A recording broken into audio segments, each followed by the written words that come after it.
السلام عليكم ورحمة الله وبركاته.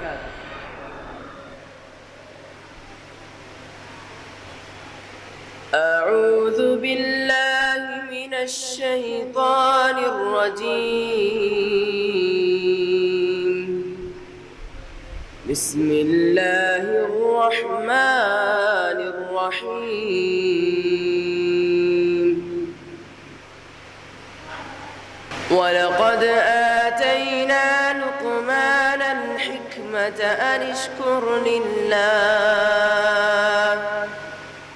ومن يشكر فإنما يشكر لنفسه ومن كفر فإن الله غني حميد. وإذ قال لقمان لابنه وهو يعظه يا بني لا تشرك بالله إن الشرك لظلم عظيم. ووصينا الإنسان بوالديه حملته أمه وهنا على وهن وفصاله في عامين أن اشكر لي ولوالديك إلي المصير. وإن جاهداك على أن تشرك بي ما ليس لك به علم فلا تطعهما وصاحبهما في الدنيا معروفا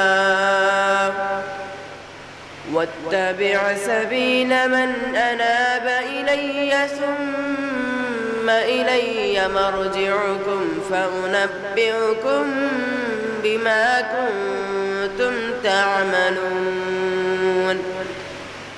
يا بني إنها إن تك مثقال حبة من خردل فتكن في صخرة أو في السماوات أو في الأرض يأت بها الله إن الله لطيف خبير.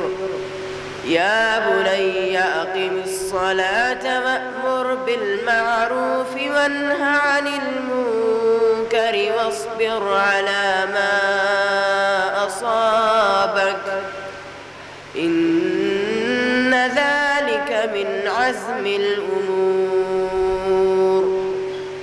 ولا تصعر خدك للناس ولا تمش في الأرض مرحا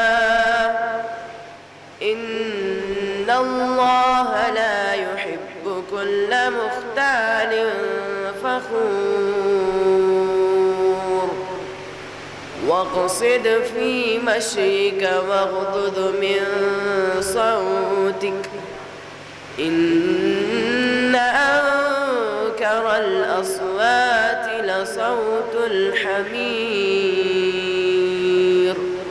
والسلام عليكم ورحمة الله.